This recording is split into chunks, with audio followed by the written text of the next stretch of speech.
burú yẹn máa kúrò ire dáradára ògo tọlọ́run yẹn nínú ayé gbogbo àwọn ọ̀dọ́ wa òun ló máa jẹ́ ẹ dẹ̀ máa dàgbà wa náà dẹ̀ máa dàgbà máa darúgbó gbogbo oore yín báyà máa rí tẹ́ máa ṣe gbogbo rere tẹ́ máa kọ́lé mọ́lé ralé mọ́lé bóyá ẹ̀ tiẹ̀ sì máa ra ìmọ̀ye ìlú gan lóyìnbó yíyá ìlú tẹ́lòmíì wà ìgan ló sì máa lọ rà á sọ ọlọ́run máa ṣe dáadáa fún gbogbo àwọn ọ̀dọ́ wa pátá ní agbára ọlọ́run bó ṣe jẹ́ nìyẹn sà. ẹ ṣé gan màmá mi in fact tẹ́ bá wò ẹ́ rí i pé ìṣẹ́jú ni mò ń ṣàǹkó lórí screen àwọn ọ̀rọ̀ tí ó ń jáde lẹ́nu yín ó dàbí ìgbà tí màmá mi personally ń bá mi sọ̀rọ̀ ni tó jẹ́ wípé àwọn ọ̀rọ̀ ìṣítí àwọn ọ̀rọ̀ tó lè gbomijé lójú ọmọ òun lẹ ti sọ tí bá súnmọ́ kámẹ́rà dáadáa ẹ máa rí ojú pípọ́n ẹ rí ojú mi pọ́n nítorí pé wọ́n fẹ́ pa ìràwọ̀ ògo ìran Yorùbá wọ́n fẹ́ parẹ́ ni. Mo rántí nígbà tí mo lọ sí ìlú Àbújá pé kí n tẹ̀ change location mo wá sọ pé mo ti ṣiṣẹ́ mo ti mọ̀ nípa gbogbo ìlú Yorùbá kí n tẹ̀síwájú mo wá ní kí n lọ establish business mi ní ìlú Àbújá. Wọ́n ń pè ibì kan ní Gwagwalada pé ẹ máa ti gbọ́ rí ẹ máa kan Gwagwalada kẹ́ tó dé Àbújá gangan ibẹ̀ yẹn gangan ní village. Ẹ jọ̀ọ́ mo wá débẹ̀ mo wá béèrè lọ́wọ́ èèyàn kan ní pé ẹ jọ̀ọ́ kí ni meaning ìtumọ̀ Gwagwalada. Wọ́n ní the meaning of Gwagwalada is a land that you come with something and go with nothing. That is the meaning of Gwagwalada. O mú nǹkan wá o ò ní padà pẹ̀lú nǹkan yẹn o máa lọ lọ́wọ́ òfo ni. Ìlú yẹn ni ìlú tí mo wà nìyẹn tí mo fi di èrò ìlú òyìnbó báyìí tí mo fi wà ní ìlú Lárúbáwá. Nǹkan tí mo fẹ́ fàyọ ni wípé tó fi ń gba omijé lójú mi ni wípé àwa ìran ọmọ àwa youth Yorùbá most especially Yorùbá lórílẹ̀‐èdè tí à ń pè ní Nàìjíríà yẹn depend lórí ìjọba for 1 second. Even àwọn ẹ̀yà míì náà wọn ever depend lórí ìjọba. Mo wá dé ìlú Àbújá pé kí n establish business mi ò pé 15 days tí wọ́n fi wá attack mi nínú ọ́fíìsì mi. Ṣé understand? Ó túmọ̀ sí pé wọn ò fẹ́ wọ́n ní do you think you can come from southwest simply because you have money to north of which middle belt ní Abuja bóyá wọn Haúsá tó wá attack mi yẹn wọn ò ní ìmọ̀ but nítorí pé gbogbo wọn jẹ́ àwọn ọmọ báràkì ni gbogbo wọn wà àwọn ọmọ ọlọ́pàá àwọn ọmọ sójà tó jẹ́ àwọn ọmọ Fúlàní wọ́n ti mix mọ́ra wọn bó ṣe wá sí inú ọ́fíìsì mi nìyẹn pé mo bá ní what are you looking for? Wọ́n ní sit down there. Mo bá jókòó. Did you think you can come from? Because wọ́n worú ọpọlọ tí mo sọ kalẹ̀ sínú ibi tí wọ́n sọ pé you come with something and you go with nothing. Lóòótọ́ wọ́n dẹ̀ attack mi. Kí ni wọ́n fẹ́ ṣe? Wọ́n fẹ́ gba ẹ̀mí mi nítorí pé mo wá láti ìlú tí à ń pè ní ọmọ káàárọ̀ òjíire tí ta ní ìbọ̀wọ̀ fún àwọn òbí wa àwọn ìyá wa bí ẹ̀yin bàbá wa àwọn bàbá wa wọ́n dẹ̀ ṣe kí ni wọ́n pa mí kò ń ṣe eléyìí ò ń ṣe pé ọ̀rọ̀ story wọ́n pa mí ni but mo jíǹde pẹ̀lú ẹ̀jẹ̀ Jésù mo jíǹde padà mo bá Jésù jíǹde ọjọ́ yẹn ni mo ti mọ̀ pé èèyàn ń sọ pé I cover myself believe ni o bó bá ń wù anybody ó sọ mo ní ìgbàgbọ́ lórí Ọbàtálá ìgbàgbọ́ yín ló máa ṣiṣẹ́ fún yín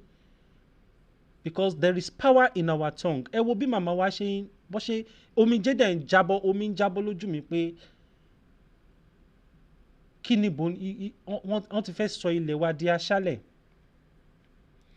Eléyìí ló máa tún mú mi béèrè the last question tí ò ní jẹ́ òpin ayé wa ní agbára Ọlọ́run. A máa rí yín bá mà. Eléyìí ló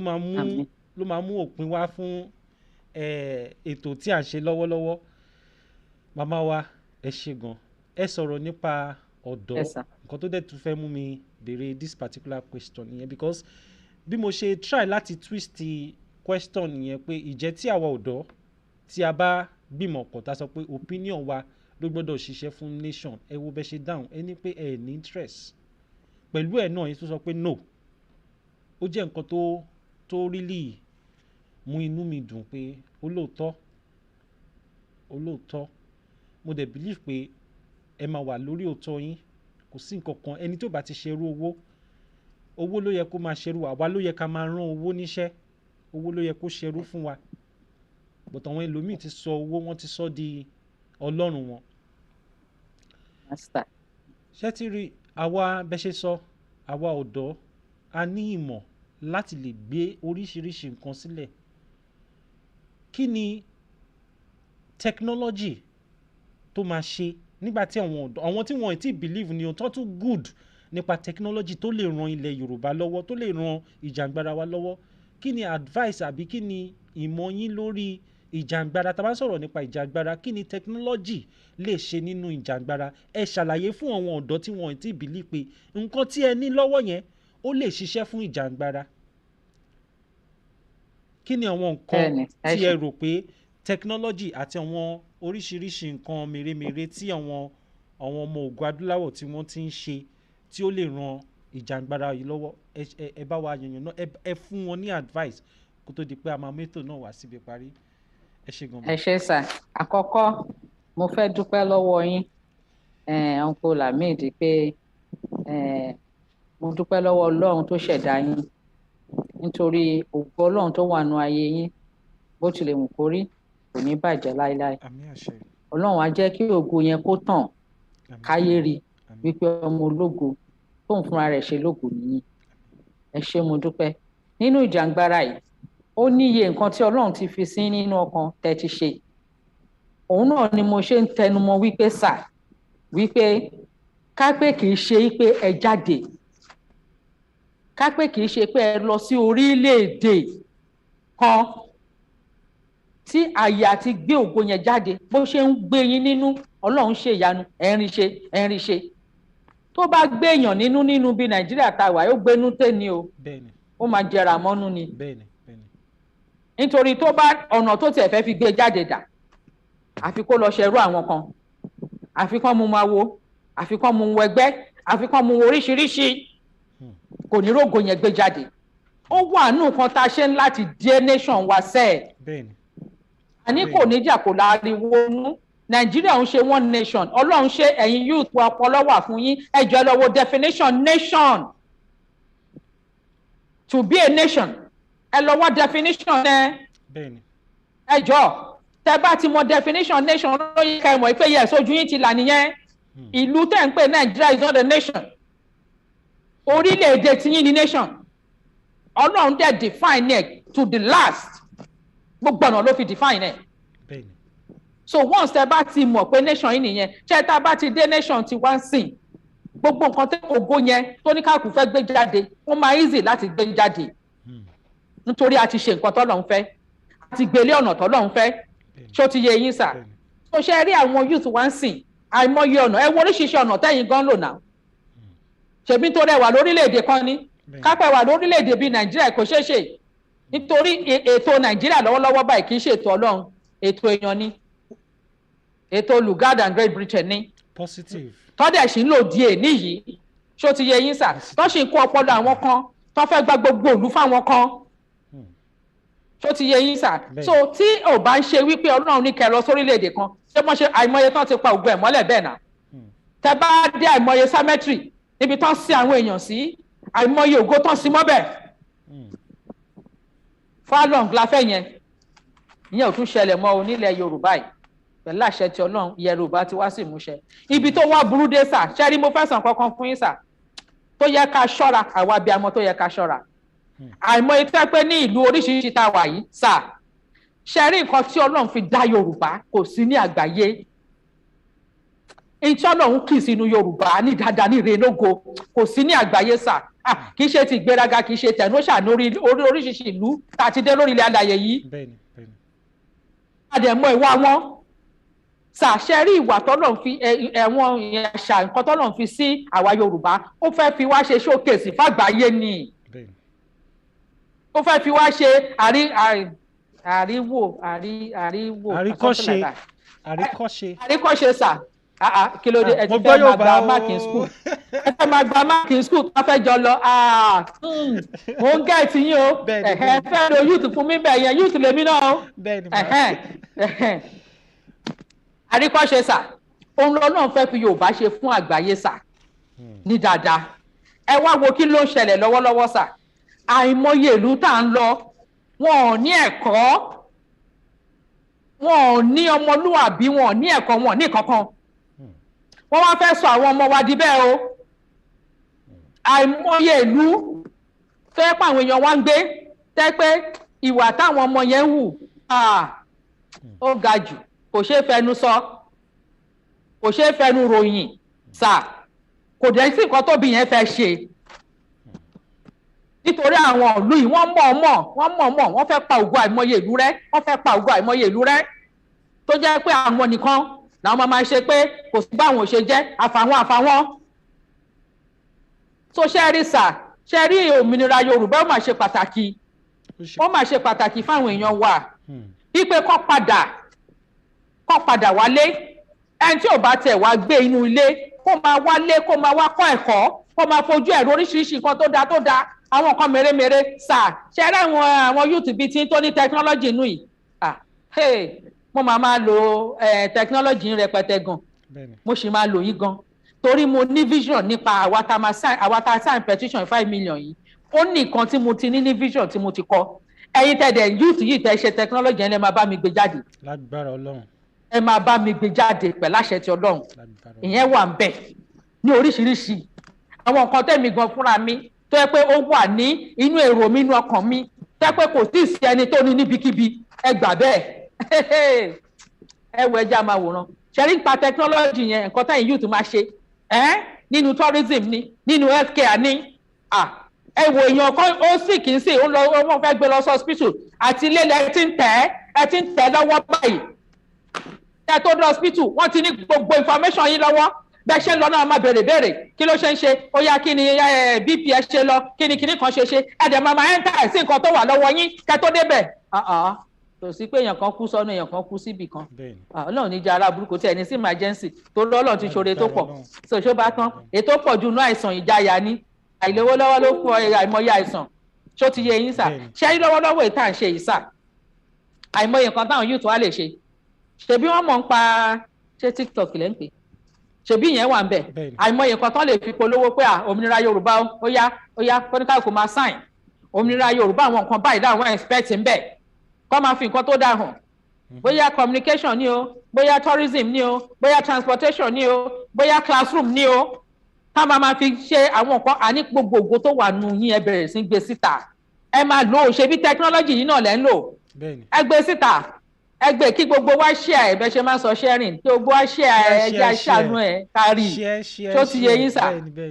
ẹ̀dẹ̀ ti kọ́ síbẹ̀ pé Yorùbá ló wà fún un torí táwọn ìlú yẹn náà bá rí wọ́n máa fẹ́ gbà yín ni so ká bẹ̀rẹ̀ sí ṣe irú ètò à ń ṣe é sìn ẹ bẹ̀rẹ̀ sí gbé síta òmìnira Yorùbá 2022.org tẹ́ bá ṣe .com ọ̀dọ̀ wa náà ló ń bọ̀ bẹ́ẹ̀ ṣe .com gbogbo yẹn lọ́nà ní kára ó máa padà wá sọ́dọ̀ wa náà ni so tẹ́ bá ti ń ṣe ẹ bẹ̀rẹ̀ sí bá a polówó ẹ̀ ẹ bẹ̀rẹ̀ sí fi yáwó èèyàn wá pé àsìkò sí mọ́ sà ṣe fẹ́ gbọ́ mi sà ṣe àpé mo máa ń tẹnu mọ́ àsìkò sí mọ́ nígbà kan mo lọ sí ọ̀dọ̀ ọ̀nkú ìjìnlẹ̀ mo sọ ọ̀rọ̀ kan bẹ̀ mo ní pé àwọn youth wa ẹ dìde ẹ má sùn mọ́ oorun tẹ́ máa sùn oorun shifting ni ẹ ṣe roster ẹ bẹ̀rẹ̀ sí ṣe kẹ́ máa ṣọ́ àgbègbè yín ẹjọ́ àwọn ètò bá lè jó nínú àwọn gbóyè tó bá ṣe jó ẹjọ́ tó bá ṣe ro ẹ̀rọ security yín ni ẹ jẹ́ kí àyíká yín wà visible let there be visibility ẹ jẹ́ kí àyíká yín wà visible kẹ́ lè rí àyíká yín ẹ ṣe ìpàdé ẹ má máa dá lọ sóko mọ́ ẹ lọ wo tape yẹn sà nínú tape yẹn mo ní kí gbogbo àwọn ọmọ Yorùbá tó wà ní ìta kó bẹ̀rẹ̀ sí ṣe ìpàdé nílùú tán bá wà tán wà ní armed forces ní gbogbo olùtọ́ wà army ni ẹ navy ni ẹ air force ni ẹ marines ni ẹ whatever tó bá jẹ́ ẹ máa ṣe ìpàdé mo sọ bẹ́ẹ̀ o àwọn òjà àníjà ogun òdẹ níjà wa ṣùgbọ́n téèyàn kankan bá wá káì Ọlọ́run ọba o self defence nìyẹn o ìyẹn ń ṣe pé ajagun o self defence nìyẹn. mo dẹ̀ fẹ́ kí ìjọba tó wà lórí ilẹ̀ tó wà nínú Nàìjíríà nísìn kọ́ mọ̀ yẹn ipe Yorùbá self determination is peaceful extremely peaceful way la máa fi achieve ẹ̀. kí wọ́n má gbà kí ẹnikẹ́ni kí wọ́n má gbà kí ìrankíran kan kó wá kógun jà Yorùbá o ogun ò ní jà wá o mò ń tẹnu mọ́ tó bá dé ojú ẹ̀ self defence ni then wọ́n ti automatically yọ referendum kúrò nìyẹn yọ automatically ní Yorùbá máa dúró nìyẹn. lẹ́yìn náà tí ẹnikẹ́ni tó bá dán wò pẹ́rẹ́ tóun fẹ́ ṣe kù ó ṣe kù fórí ara ẹni o Yorùbá ń lọ tí wọ́n bá ṣe kù ní èní then kù yẹn mean referendum tí bàbá lẹ́nikẹ́ni bá dán wò ẹ gbọ́ dáadáa because gbogbo yín lè gbọ́ ẹ gbọ́ dáadáa ẹ gbọ́ òun yẹn kóhùn yẹn kó jáde sí létí whatever wherever tẹ bá ti ń plan ẹ̀ tẹ́ ń gbà lérò tẹ́ bá ṣe kù ní èní the interpretation of that coup is referendum. lágbára Ọlọ́run. Yorùbá dúró nìyẹn a jẹ́ pé kò sí wàhálà mọ́ kò sáròyé mọ́ nìyẹn ló bá tán interpretation of that coup tẹ́ bá rò pé máa fi kú ṣe fí àsẹ́nikẹ́ni mọ́ láyé the last coup ó ti ṣẹlẹ̀ nígbà tẹ́ ṣe kú fún mandate MKO Abiola that was the last coup kò tún sí kù mọ́ tí ọmọ Yorùbá máa gbà fún yín kò possible mọ́ tí ẹ bá dán wò pẹ́rẹ́ tẹ́ ṣe kú is an automatic referendum because Nigeria is not a nation. It is automatic referendum wípé àwa Yorùbá àti dúró as a nation ẹ ti wá fi mu wá nìyẹn automatically so gbogbo ìrìn tá a fẹ́ rìn tẹ́lẹ̀ tá a ṣe tẹ̀ lẹ́ bá kúkú mu yá ló bá tán so yẹn ni mo fẹ́ kó yé gbogbo ẹnikẹ́ni àbọ̀nkóhun tó bá ń plan ẹ̀ kò sí nǹkan tó jọ bẹ́ẹ̀ gbé kù wá automatic referendum ni tẹ́ bá wà táàkì wa lórí ilẹ̀ wa it's an automatic referendum that Yorùbá nation must stand and we must defend ourselves as a nation. ẹ dẹ̀ máa rò pé bóyá ẹ kàn lè kó gìrìgìrì mọ́ Yorùbá kí ni jẹ́ bẹ́ẹ̀ níbo nǹkan tó kàn lè mú kíní wá ní pé kọ́ làwọn fẹ́ pa àwọn èèyàn àwọn ọ̀dọ́ wa ẹ má sùn mọ́ ẹ máa ṣe shift ẹ máa ṣọ́ gbogbo àgbègbè yín then ṣe mọ̀ pé ńgbà míì nǹkan tó bá meant for evil good máa ń jáde ń bẹ̀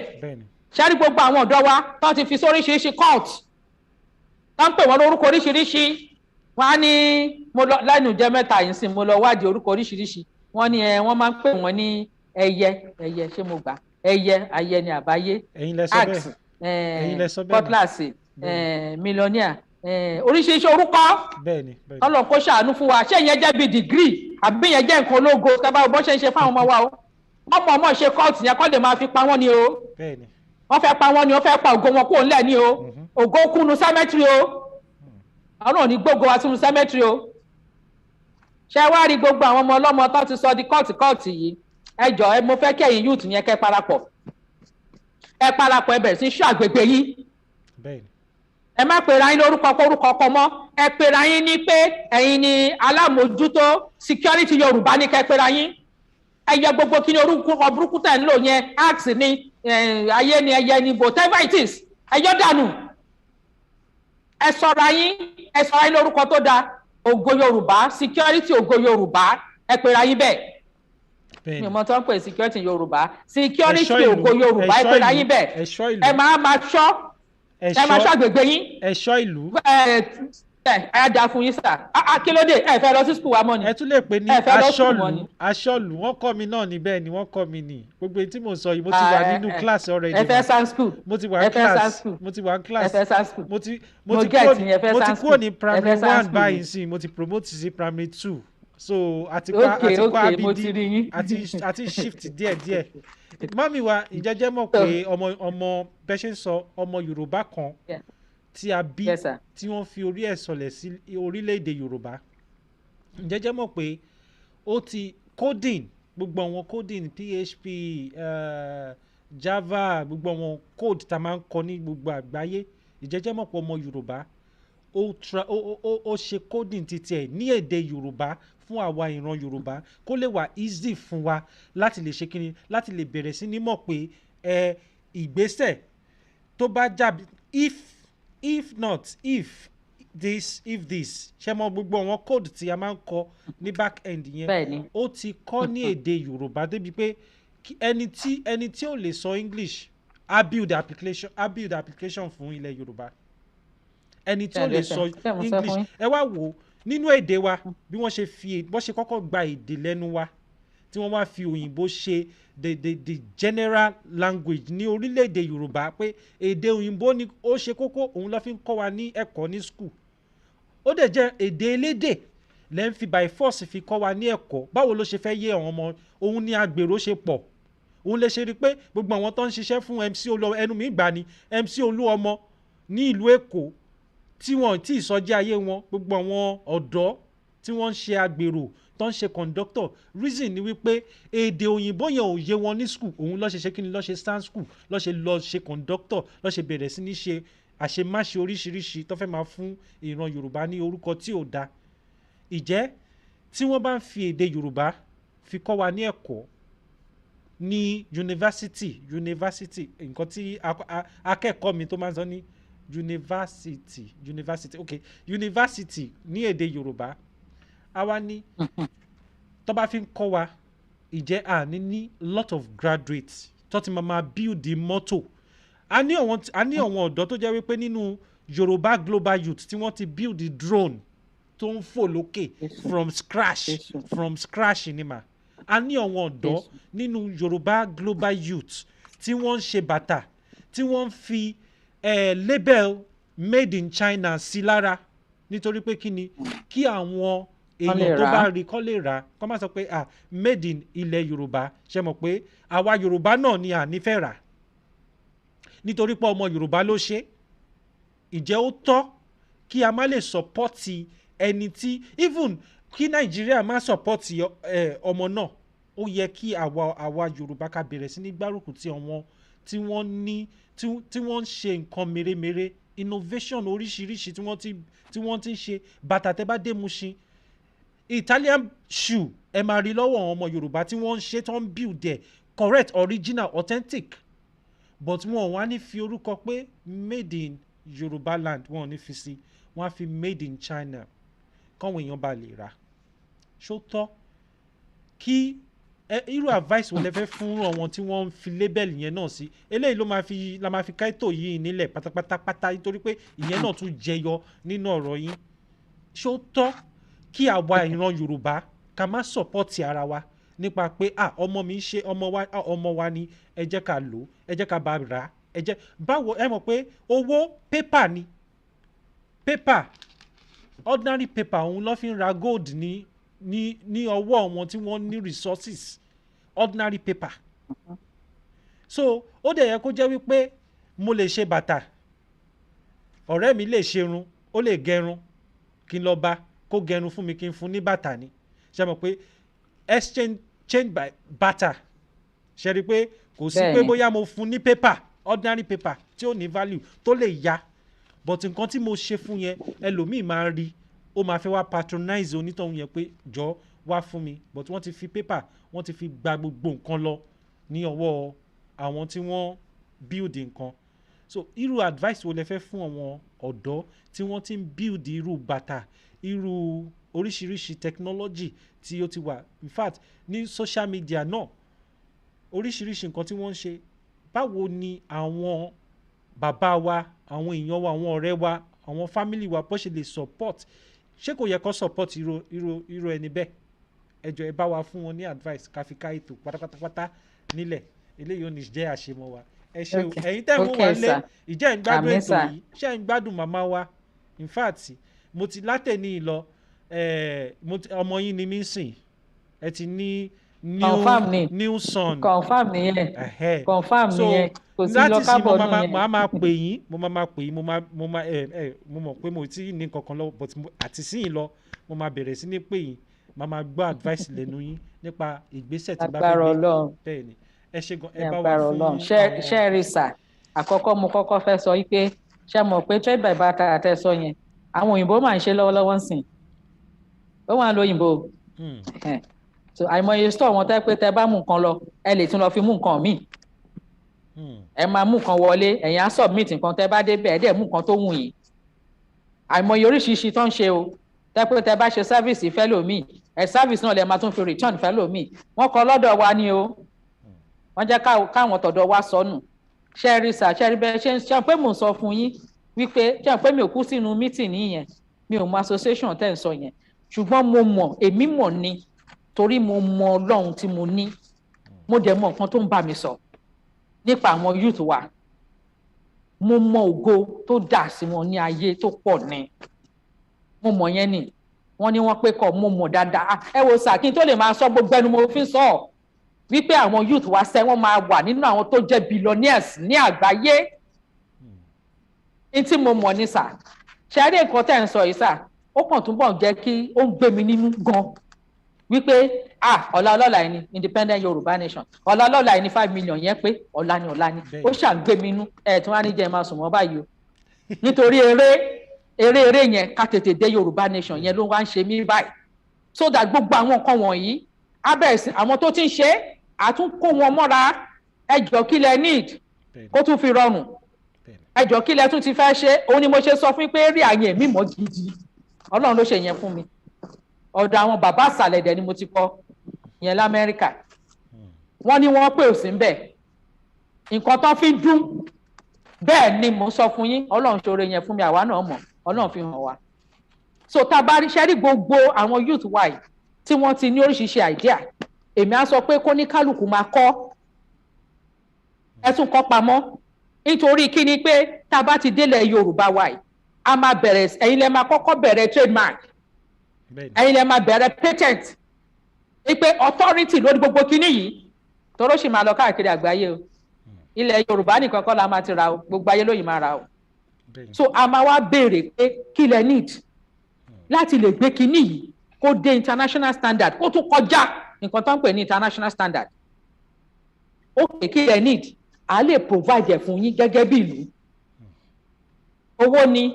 technology ni raw material ni kinní kan ni a lè provide ẹ̀ fún yín ó tún ní pé kẹtún lọ ṣe training bí kan ní àtúnṣe gẹ́gẹ́ bí ìlú tó ra mọ̀ pé ògo yẹn ń padà bọ̀ wá lónìí so gbogbo àwọn tó bá ti ń ṣe nǹkan tó mọ̀ nǹkan produce yẹn kán máa ṣe kán máa kọ́ torí kó lè jẹ́ pé ilẹ̀ máa ní authority ẹ̀ ilẹ̀ ní copyright ẹ̀ fúnra yín so ẹ lè register ẹ̀yin wà náà tá a máa kọ́kọ́ register nílẹ̀ Yorùbá ṣé ó ti yé yín sà so tẹ́ bá ti wá fẹ́ máa ṣe yẹn àfẹ́kẹ́ ṣe nínú ńlá rárá àfẹ́kẹ́ṣẹ́ nù nira gbogbo ọ̀nà tó fi máa wà easy tó máa wà friendly tó máa wà viable òun la fẹ́ ṣe fún yín because afẹ́kẹ́ gbé ògo yẹn jáde so gbogbo àwọn nǹkan tó fi lè jẹ́ original ìlú máa provide ẹ̀ fún yín ṣẹ́rí sà lamẹ́ríkà ṣe tóbi tó yẹn ṣẹ́rí àwọn farmers àwọn àgbẹ̀ wọn wọ́n subsidize gbogbo nǹkan tó ń ṣe o ìlú fún wọn ní owó sà ìlú fún wọn ní owó ọdún tó bá tún á jẹ́ pé nǹkan kò tiẹ̀ wá dá owó dé àgbẹ̀ wọn ò mọ̀ ṣe o so kí ni káwa Yorùbá sọ pé ládùn resources ọlá tọ́lọ̀ ń fún wa Ọlọ́run wa tún fi hàn wá pé ògòrè ó ń fa àwọn ọmọ wa ó ń fi hàn wá lóṣìṣì nǹkan tó lè ṣe lógológo káàkiri àgbáyé àwa ní dìde sí a máa náwó sí gidi a máa náwó sí jù torí nǹkan tẹ́lòmíì ní nǹkan ẹyọ kan tẹ́ ń sọ ní ìlú míì ní tó fi ń ṣakọ́ tó fi ń gbéra àwa ni tó pọ̀ a máa lò gbogbo ẹ̀ la máa lò kó ní káàkù bẹ̀rẹ̀ sí kó jọ ṣe rí pé bóyá wọn ọ̀rá ẹ ní ìdá tí kan made in China o torí ẹ̀yin lẹ ní o ẹ̀yin lẹ ní o tí Chinese báyìí ó lè gbé o kò kan China o rárá wọn ọ̀rẹ́ anybody ń ṣẹ́ àwọn máa rebrand ẹ̀ ń sìn wọ́n máa kọ orúkọ tí wọ́n sí ní o so originality tọ́lọ̀ ń fún yẹn ẹ lò náà ẹ lò kí ló ṣẹlẹ̀ ẹ lò dáadáa àìmọye nǹkan tẹ́ pé èmi personally mo máa ń believe inú ẹ pé àwọn ọmọ wa ló ṣe é báwo lẹ ṣe lè patronize ẹ rà á lọ́wọ́ wọn àìmọye nǹkan táwọn ọmọ wa ń ṣe náà ṣé àìpọ̀t bẹ́ẹ̀ kéèkì ń lu ìlú àìpọ̀t ẹ̀ náà tẹ́ bá tiẹ̀ jẹ kéèkì wọn lójú ìlú tó tí kéèkì ẹ̀dùn tó ti wà àwọn kéètìrà wa ní kẹ́ẹ̀bí léèrè ẹ wò ó sà ṣé àwa Yorùbá ṣe báwa Yorùbá la lóge àwa la làṣà àwa la lọ láàlá la lógo ẹ wo tá a bá ń ṣe ṣíṣe ẹ wo bọ́n ṣe máa ń decorate hall anybody lágbàáyé náà máa júbà fún Yorùbá ni now so ṣe rí gbogbo àwọn ọmọ Yorùbá ṣe rí ẹjọ́ ẹ bá mi àwọn tó ti ń ṣe nǹkan ẹ̀yin náà ẹ bá mi sáré tún fi ọwọ́ sí petition yìí gbogbo bí petition òmìnira Yorùbá 22.org bó ṣe máa di 5 million kíákíá ẹ bá mi múra sí ní kíákíá ẹjọ́ so bóyá ẹ fẹ́ sọ léwì ni ẹni tó bá mọ ìwì sọ kó sọ ẹni tó bá mọ short clip ṣe ẹ ṣe gbogbo nǹkan tẹ́ bá mọ̀ ṣe ẹ bẹ̀rẹ̀ sí ṣe sí gbogbo social media káwọn èèyàn lọ sign ní kíákíá táwọn tí àwọn tó wà ní diaspora tán bá tiẹ̀ lè sign kíákíá a mọ̀ pé nọ́mbà yẹn pé kíákíá ṣẹ́rẹ́ ìta máa enter yẹn àdẹ̀ máa enter ẹ̀ bóyá kàn dẹ̀ máa fi ọ̀dọ̀ tí kọ̀ǹpútà yín ládẹ̀ máa fi ṣe technology náà máa fi gbé wọnú system so that gbogbo everybody á lè wọ inú system láti jàǹfààní yẹn so ẹ jọ̀ọ́ ẹ jẹ́ káwọn youth wa tọ́lọ̀ ń fún ní ògo yìí ní ọpọlọ yìí ẹ má fi pamọ́ o ẹ má kọ made in China o because ẹ bá kọ made in China wọ́n ti rà síta tí Chinese bá mu dání tó bá rí wọ́n á sọ di tiẹ̀ o ẹ má sọ nǹkan ọpọlọ tọ́lọ̀ ń fún yín nu o ẹ má tánú o ẹ má dànù rárá ẹ wà proud of it tí ò bá tí sí ààyè láti lè gbé lárugẹ ẹ máa tọ́jú ẹ ẹ máa tọ́jú ẹ máa kọ́ ẹ máa tọ́jú ẹ èyí tẹ́ bá lè tà fáwọn tó bá appreciate ẹ tà fún wọn but tó ń mu èmi ní pé kíákíá òmìnira yẹn kó dé nísinsìnyí so that gbogbo nǹkan yìí á bẹ̀rẹ̀ sí jáde ògo yìí á máa búyọ ẹ jọ̀ọ́ ẹ má ta síta o ẹ má kọ orúkọ anybody sí o because ẹ ní kọ orúkọ èèyàn kan sí made in China kẹ́tí wọ́n sọ pé àyìn lẹ́ni o so ẹ gbàgbọ́ nínú Ọlọ́run pé oore tọ́lọ́run ṣe fún yín ni ó dẹ̀ ṣe fún yín pé kí ògo yẹn kí gbogbo àgbáyé ó lè rí ni báwo dẹ̀ làgbáyé ṣe lè rí ẹ tẹ́ ẹ̀kọ́ tọ́rítì ògo tọ́lọ́run fún yín ẹ ní ìgbàgbọ́ nínú ẹ̀ ṣe àpẹ mo sọ́lẹ̀ kan ẹ ní ìgbàgbọ́ nínú ògo tọ́lọ́run fún yín o ẹ ní ìgbàgbọ́ nínú ẹ̀ tẹ́yìn ò bá rí lè ní wọ́n máa rí lọ́la o ẹ jọ sà tẹ́ bá lọ wo painting táwọn òyìnbó ń rà tó máa rà ní 70 million kíní kan million àìmọye painting ìgbà táwọn tó painti ẹ̀ wọ́n rí wọn o ìgbà tó yọ Ọlọ́run láti fún wọn lókìkí ẹ ló fún wọn o so ẹ tọ́lọ́run bá fi ògo ẹ̀ sínú ẹ̀ ẹ má nítorí pé ìlú kan náà ń pè àbíbì kan náà ń pè ẹ má lọ ta ògo yín chip fẹ́ni kankan Ọlọ́run tó fún yín ó nídìí tó ṣe fún yín ó dẹ̀ máa tàn káàkiri àgbáyé táyé máa rí ẹ tọ́jú ẹ mú dání gidi so ẹ máa tọ́jú ẹ̀ kẹ́ máa kọ́ kò sábúrú Ọlọ́run ti ṣe ìyanu ẹ jọ̀ọ́ ẹ bá wa múra sí kíákíá ẹ dẹ̀ má gbàgbé ẹ̀yin youth wa ẹ jọ̀ọ́ o ẹ jọ̀ọ́ ẹ dìde gbogbo street sí street abúlé sábúlé community sí community ẹ bẹ̀rẹ̀ sí ṣọ́ ẹ lọ sí gbogbo ibi tí àwọn trainer wà ní agbègbè yín bóyá sábó ni bóyá káàkan ni bóyá mímọ́ bọ́ ṣe ń pè wọ́n ẹ lọ bá wọn sọ̀rọ̀ ńbẹ̀ ẹ lọ sọ fún wọn ipe kọ́ má gba àlejò kálejò kọ́ má gba àbọ̀dè fún Yorùbá o torí ẹ ṣe dáadáa fún wọn ẹ ṣe dáadáa tọ́lọ̀ ní kẹ́ ṣe Ọlọ́run ní kẹ́ gba àlejò ẹ fi ìfẹ́ gba àlejò ẹ fi ìfẹ́ gbà wọn ni o kọ́ má gba àbọ̀dè fún yín o kọ́ má gba àbọ̀dè fún yín ẹ lọ sí gbogbo ibi tó bá wà gbogbo ibi tó ń jẹ́ sábó lẹ̀ Yorùbá gbogbo ibi tó ń jẹ́ káàdì whatever ẹ lọ bá wọn sọ̀rọ̀ ẹ lọ bá wọn sọ̀rọ̀ lẹ́yìn ọ̀kọ̀ọ̀kan ẹ lọ bá wọn sọ̀rọ̀ lẹ́yìn ọ̀kọ̀ọ̀kan yẹn yóò lọ bá wọn sọ̀rọ̀ kì í ṣe pé ká bá wọn jà o ẹ má bá wọn jà ẹ sọ fún wọn pé ọ̀rọ̀ lẹ wá bá wọn sọ wípé inú kan kọ̀ọ̀kan ọ̀nà tọ́lọ̀ ń fi sílẹ̀ ọmọlúàbí inú ayé yín òun lẹ fi gbà wọ́n ní àlejò tẹ́ gbà wọ́n yẹn gbọ́dọ̀ gbà bọ̀dẹ̀ tó bá rí ẹnikẹ́ni wà nínú wọn tó fẹ́ ṣàbòsí kan jẹ́ kẹ́ tètè mọ̀ ẹ̀dẹ̀ kúrò ń bẹ̀ kò jù bẹ́ẹ̀ lọ ẹ̀yẹn máa ṣọ́ àgbègbè yín gbogbo inú igbó yẹn lọ jó dànù ẹ lọ máa jó àwọn igbó yẹn èyí tí ò ṣe é jó ẹ̀rọ ẹ jẹ́ kí visibility wà kò dẹ̀ sí orun mọ́ o títí a máa fi dé independent Yorùbá nation o tá a máa fi gba Yorùbá kò sí orun shifting ló wà o tẹ́yàn bá sùn lọ́sàn máa sùn láàárọ̀ wàá sùn lálẹ́ pé ẹ̀yin youth bẹ́ẹ̀ ṣe máa ṣe nìyẹn o ẹ jọ̀ọ́ ẹ má jẹ́ kí nǹkan kan kó bá anybody ní òjijì báwọn ṣe ń sọ sọ́dìn o irọ́ o wọ́n wá sábúlé ìlànà wọ́n ti pa wọn kò sí nǹkan tó jọ o kò sí nǹkan tó jọ ẹ máa ṣọ́ gbogbo àgbègbè yìí abúlé tó bá dàbẹ́ ní pé ahéré ni ó kéré àwọn èèyàn tó wà ní ẹ̀ kéré ẹ jọ̀ọ́ ẹ jẹ́ ká fi ìfẹ́ súnmọ́ra wá sìn tó bá jẹ́ pé ká súnmọ́ra wa ká sábúlé méjì mẹ́ta kéékèèké ká sọ́dọ̀ ẹyọ kan ẹ jẹ́ àsọ́dọ̀ ẹyọ kan sìn ìfẹ́ lọmọ Yorùbá fi ń gbé náà ibi tẹ́mi ti mọ̀ pé ìfẹ́ lọmọ Yorùbá fi ń gbé tá a bá ń ṣe patí táwọn èèyàn bá wá ṣe ń gbọ́ sà èmi gan á sùn sórí chair, èmi á sùn sínú mọ́tò, èmi wọ́n ṣáà máa sùn kiri torí ìfẹ́. kílẹ̀ fi mọ́kàn fi lọ, ṣé ká sùn ká jí? àbí tá a bá tún jọ wà ní communal kìíní tá a jọ wà tá a wà nínú ìfẹ́ tá a tún ríra wa ó tún dà. ẹ má jẹ́ ká wà ní kéékèèké káàkiri àwọn abúlé tí ò ṣèrò, tí ò bá ṣèrò ẹ jẹ́ ká súnmọ́ra wa during the day. a tún kóra wa a lọ máa sí gbogbo àwọn villages yẹn, a lọ wo nǹkan tá a fẹ́ wò bẹ́ẹ̀, nǹkan tá a fẹ́ ṣe bẹ́ẹ̀ á mọ̀. but àwọn tó ń ṣọgbọ́n ogun àgbègbè náà máa ṣọ́. but ibi tó bá jẹ́ pé a kéré, population wa kéré, a wà vulnerable sí attack, ẹ má jẹ́ ká dúró, ẹ jẹ́ ká papọ̀ mọ́ra wa. ilẹ̀ Yorùbá ti dúró lọ́dún yìí fún wọn bọ àgbà díẹ̀ ní, ẹ jẹ́ ká papọ̀ mọ́ra wa. ṣèbí tí wọn bá wà láyé ló máa lè ṣe nǹkan tọ́lọ́run ní kó ṣe. ẹ jẹ́ ká fìfẹ́ papọ̀ mọ́ra wa, ẹ jẹ́ ká wà pọ̀. gbogbo ẹ̀ bá dẹ̀ ti da oníkálùkù á lọ sáàyè ẹ. tílẹ̀ bá ti mọ́ èèyàn á lọ sí gbogbo ibi tó jẹ́ àgbègbè yẹn, nǹkan tó fẹ́ mú bẹ̀, nǹkan tó fẹ́ ṣe bẹ̀, á tún padà síbi tí gbogbo àkóra wa sí bí èrò. sà ṣé mo kí ní kan sà, tí nǹkan bá ṣẹlẹ̀ nílùú òyìnbó sà, Ọlọ́run ní jẹ́ aláburú, tí any major disaster bá ṣẹlẹ̀, ṣé mo pọ́n máa ń kó gbogbo everybody pọ̀ sójú kan ní. wọ́n ní hall, wọ́n ní ibi tí wọ́n máa ń kóyàn sí, ibẹ̀ ni gbogbo everybody máa wà tí gbogbo ẹ̀ máa fi níyànjú. ó ń ṣẹlẹ̀ náà, ó ń ṣẹlẹ̀ ń sìn. ẹ wò lóyìnbó yẹn, ìgbà tí Katrina ṣẹlẹ̀ lamẹ́ríkà, ẹ ṣáà ibi tó kó everybody sí. ìgbà tí tsunami ṣẹlẹ̀ ní recently ní Japan, ẹ mọ bó ṣe rí náà, wọ́n máa kó everybody jọ ní. èmi gan máa kọ́ tẹ́ǹtì kọ́ gbogbo ẹ̀ ní. so èyí tó jẹ́ tọ̀dọ̀ wá ń sin ẹjọ́ ẹ má wà vulnerable. ibi tá a bá ti rí pé abúlé yẹn wọ́n kéré, báwọn ṣe ń sọ population yẹn ó kéré, àwọn èrò kéékèèké ló wà ń bẹ̀, ẹ jẹ́ ká merge pọ̀ ká sọ́ di ńlá. ẹ jẹ́ ká move síbi tẹ́rọ wà, kí bálẹ̀ kan ẹjọ́ ṣe pàdé yìí náà. kí gbogbo dáradára burúkú ìṣe kúrò ńlẹ̀. òmìnira Yorùbá ti dé ló bá tàn. ó ti ṣẹlẹ̀ lọ́dún yìí, ọdún yìí ní sẹ́ẹ̀ kò ní yẹ̀ pẹ̀lú àṣẹ ti Ọlọ́run. àṣẹ tọ́lọ́run fi dá yàtọ̀run ni ọdún yìí ni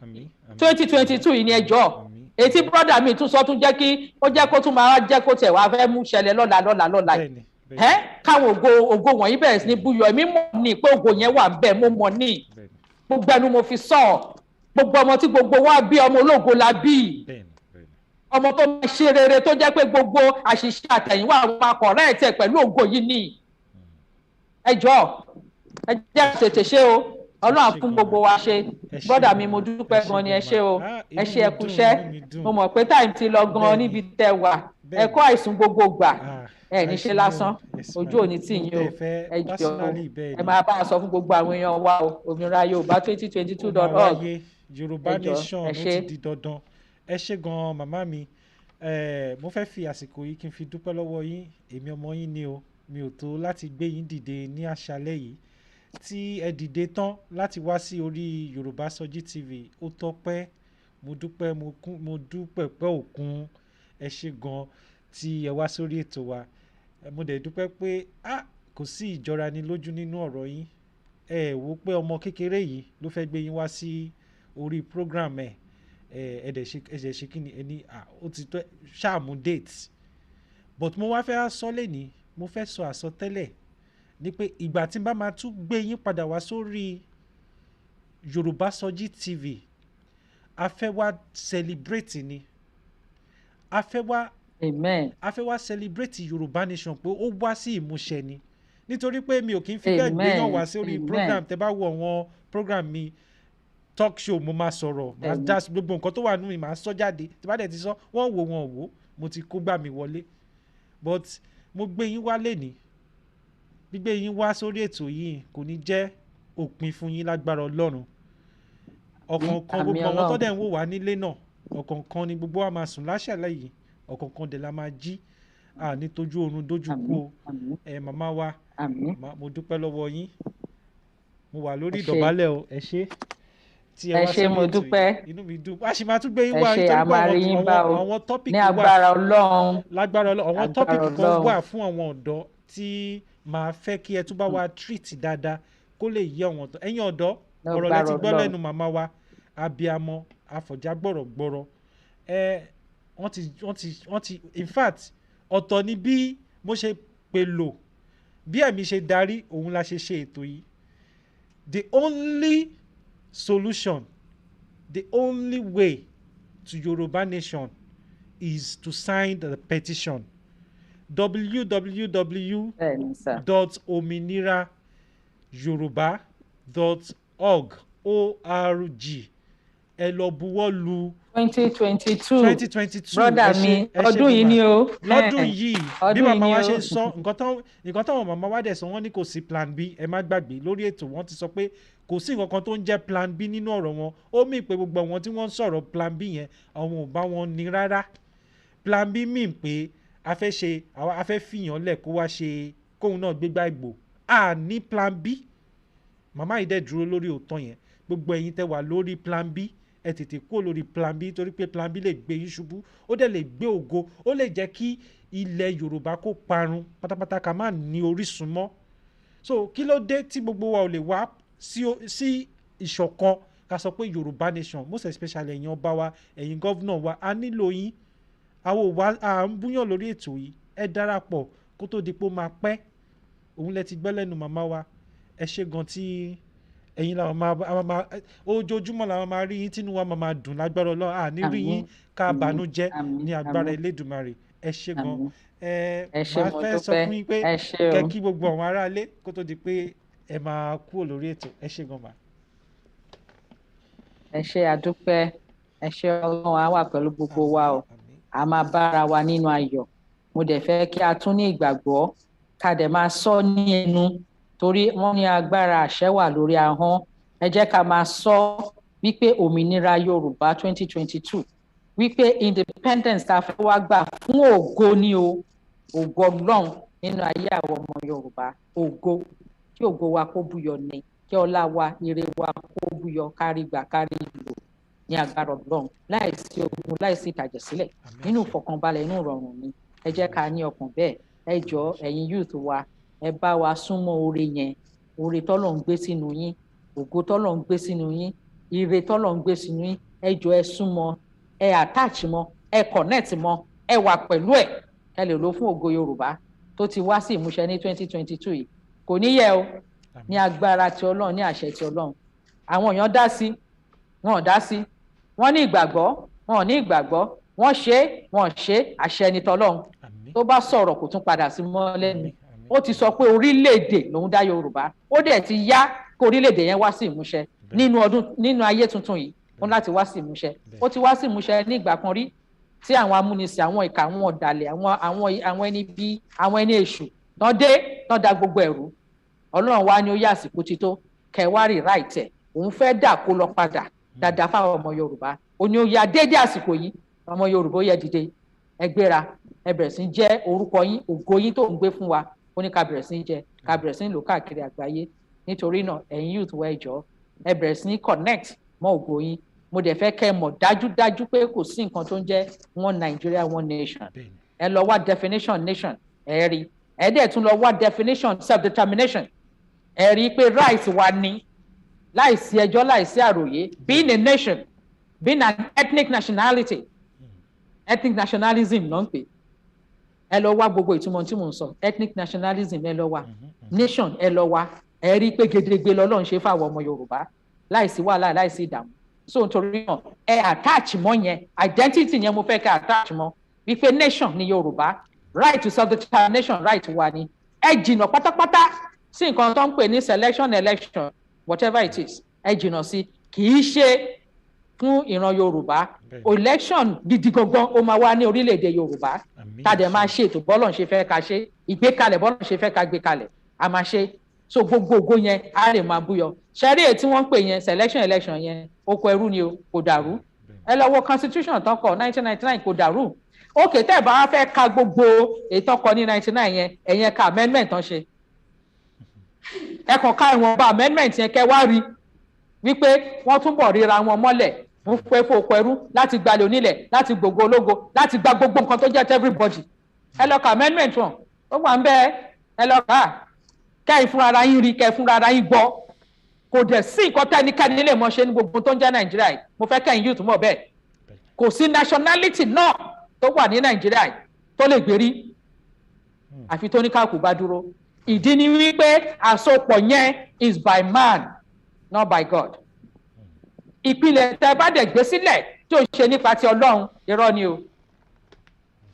So kó má di pé ẹnikẹ́ni fẹ́ bayé yín jẹ́ àbí bayé àwọn ọmọ yín jẹ́ àbí àwọn ọmọ tó ń bọ̀ jẹ́, ayé yín ò ní bàjẹ́, àwọn ọmọ yín àtọmọ yín kò ní bàjẹ́, ayé tiwa náà tàbí yín ò ní bàjẹ́ ní agbára ti Ọlọ́run. Nítorí náà ẹ jọ̀ọ́ ẹ má bá wọn bẹ̀rẹ̀ sí bìlíìfì irọ́ kan kó sí orí àwa tá jẹ́ òbí yín. Ẹ̀yin já kúrò nínú scale yẹn, ẹ já kúrò nínú chain yẹn, já kúrò nínú sẹ́ẹ̀lì burúkú, sẹ́ẹ̀lì òkùnkùn, sẹ́ẹ̀lì irọ́, sẹ́ẹ̀lì bàjẹ́, sẹ́ẹ̀lì parun, ẹ kúrò nínú ẹ̀. Kò sí tó ń jẹ́ one Nigeria, kò sí tó ń jẹ́ election níbẹ̀, kò kàn wá because kò sí tó ń jẹ́ one Nigeria. Ó ń ṣe orílẹ̀-èdè kò lè dá. Ṣé bẹ́ẹ̀ ni bó ṣe ń dàrú lójoojúmọ́ tó ń pa àwọn èèyàn bẹ́ẹ̀ nípa iná, tó ń waste ẹ̀mí àwọn èèyàn, tó ń waste future àwọn èèyàn. Wọ́n fẹ́ everybody sínú poverty for what?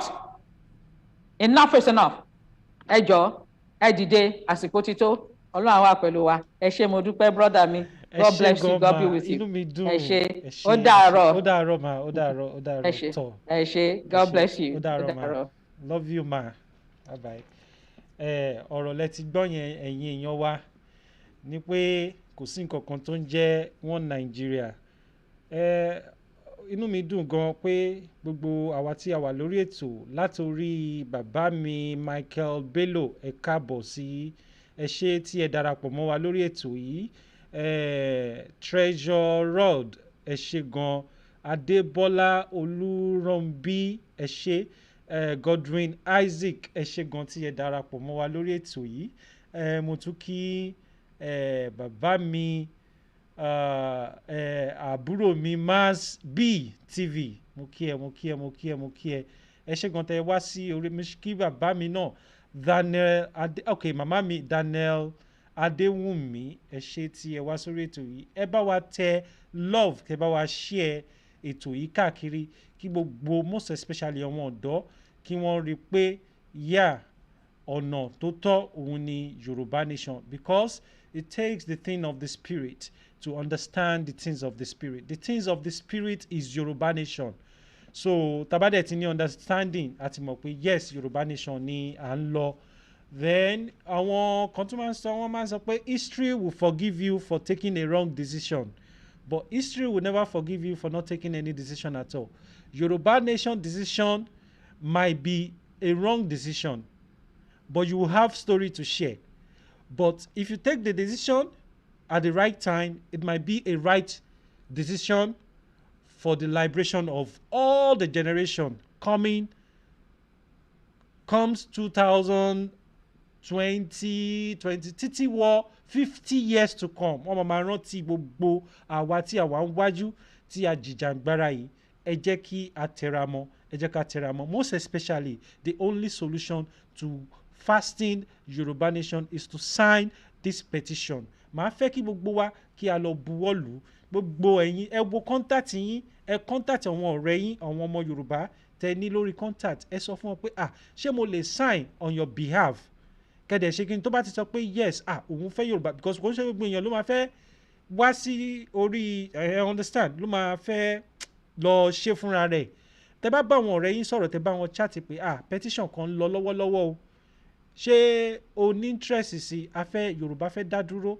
Ṣé ìwọ náà fẹ́ràn nǹkan tó ń ṣẹlẹ̀ sí gbogbo ìran Yorùbá, bí wọ́n ṣe ń cheat wa, bí wọ́n ṣe ń fi gbogbo àwọn Fúlàní sí position tó yẹ kí Yorùbá lórí ilẹ̀ títí wa, wọ́n tún fi Fúlàní jẹ leader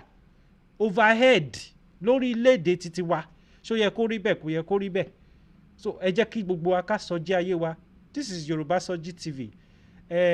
Adẹ̀tú ní màá tún fi àǹfààní láti sọ fún gbogbo ẹ̀yin tẹ́ ń wò wá náà pé Yoru app is a social media for all Yorubas, and ibẹ̀ a ti lè bẹ̀rẹ̀ sí ní chat pẹ̀lú ara wa just like bá ṣe ń ṣe lórí àwọn other platform.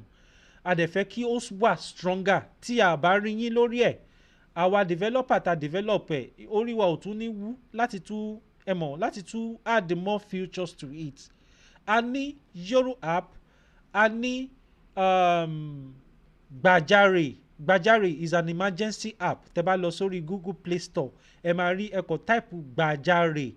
Gbàjáre yẹn tí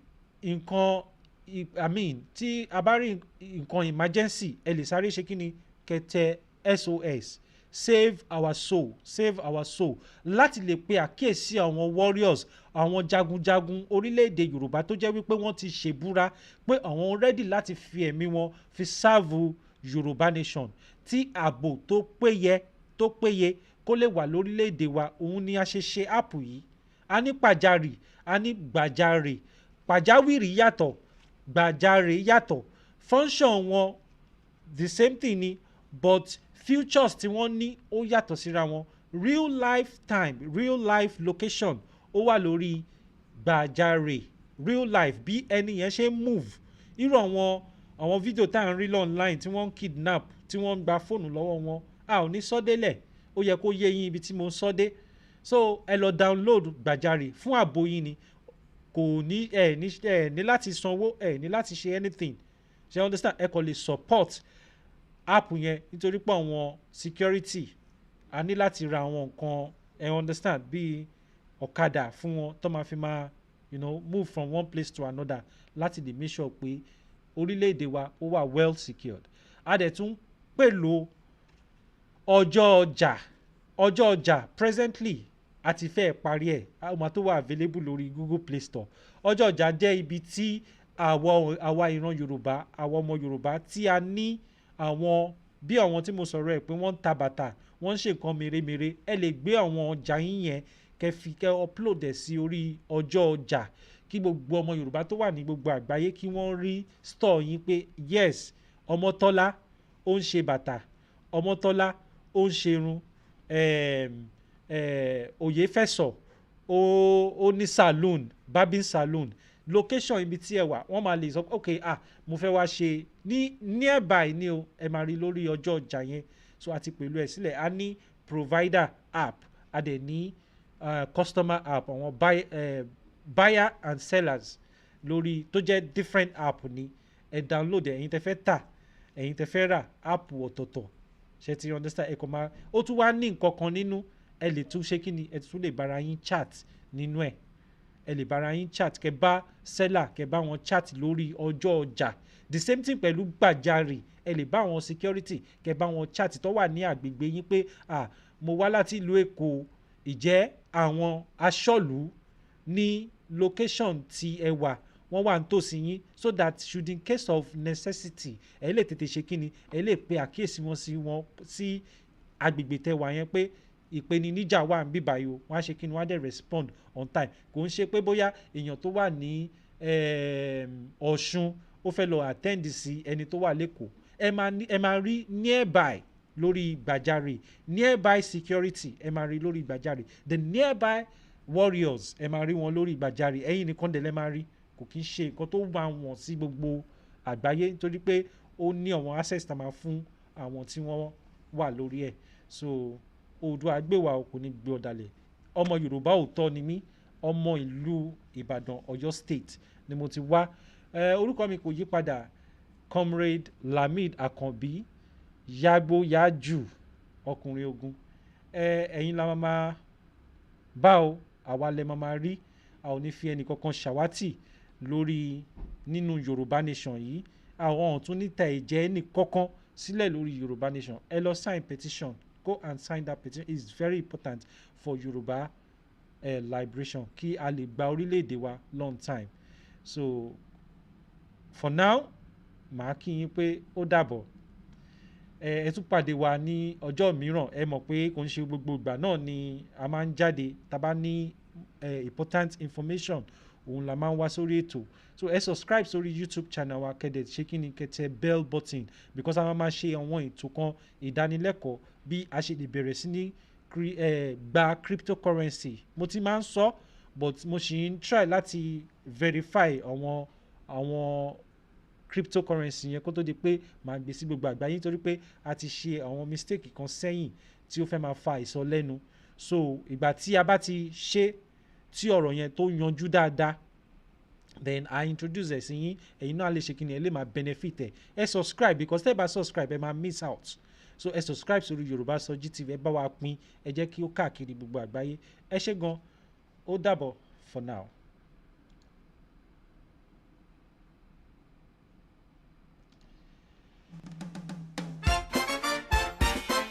Share.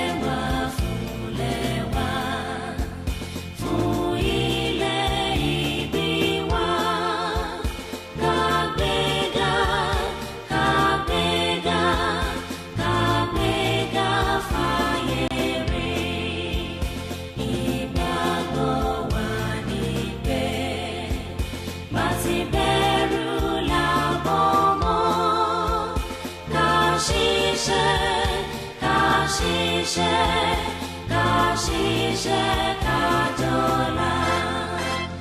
ìṣọ̀kan tó